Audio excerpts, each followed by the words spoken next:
पहली बात, मूर्ख को न समझाइए मूर्ख पत्थर जात, दिन रात सींचो बबूल को फिर भी न फलात।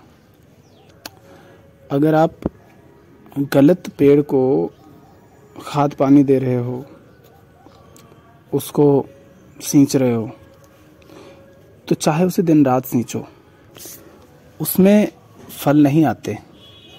जैसे अगर आप बबूल को सींचो और उसमें इंतज़ार करो कि आम आ जाएं, केले लग जाएं, तो ऐसा नहीं होगा। इसी तरह से जो व्यक्ति मूर्ख होता है वो पत्थर की तरह होता है। पत्थर माने जड़। उसको कितना ही समझाओ वो समझता नहीं है। तो मूर्खों को समझाने में अपना समय, संसाधन, ऊर्जा कुछ भी बर्बाद ना करें,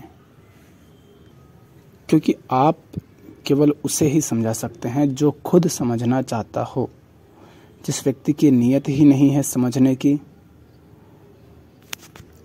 उसे कितना ही समझाओ वो नहीं समझेगा। दूसरी बात, शांति कैसे मिलेगी, जीवन में बदलाव कैसे आएगा? तो तुमने उचित अनुचित जान तो लिया, किंतु तुम्हारे कर्मों में वो कहीं नज़र नहीं आता, फिर कैसे तुम्हें शांति मिल सकती है? कहने का तात्पर्य यह है कि हम बातों को सुन तो लेते हैं, समझ तो लेते हैं, पढ़ लेते हैं, ज्ञान के तल पर जान लेते हैं, लेकिन उनको अपने आचरण में नहीं उतारते। उचित क्या है, अनुचित क्या है, ये जानकर भी हम उचित को चुनते नहीं, अपने पुराने ढर्रों को तोड़ते नहीं, उनको ही पकड़ कर बैठे रहते हैं। तो फिर जीवन में बदलाव आएगा कैसे? कुछ भी नया होगा कैसे?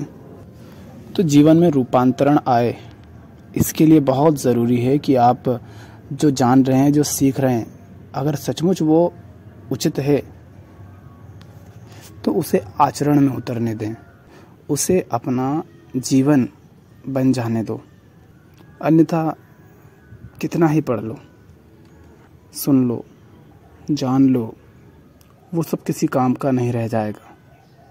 अगली बात यह है कि जिस प्रकार कोई चीज़ हमारे शरीर को गंदा करती है तो हम उसे त्याग देते हैं, ठीक उसी प्रकार अगर कोई हमारे मन को गंदा करता है तो उसे तुरंत त्याग देना चाहिए और आगे बढ़ जाना चाहिए।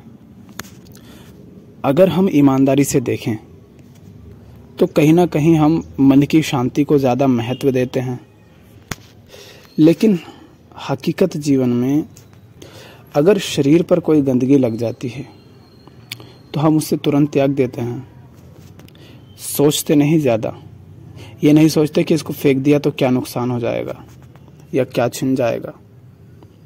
लेकिन जब जीवन में कुछ ऐसा होता है जो रोज़ रोज़ मन को अशांत करता है, परेशान करता है, जिसके कारण आप तनाव में रहते हैं, जिसके कारण आपके जीवन में भय पैदा होता है, तब हम उसे फेंकने में, उससे मुक्त होने में बहुत संकोच करते हैं।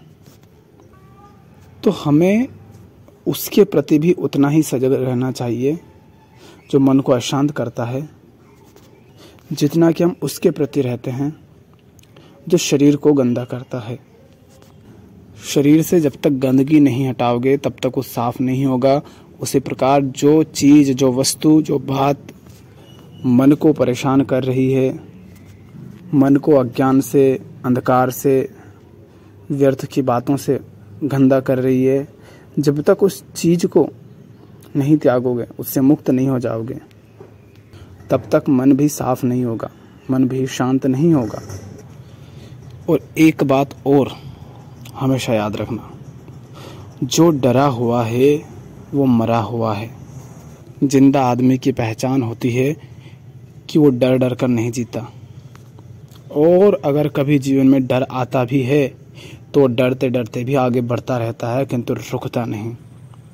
यही अंतर होता है डरे हुए में और निडर व्यक्ति में, साहसी में और कायर में, कि डरते दोनों हैं।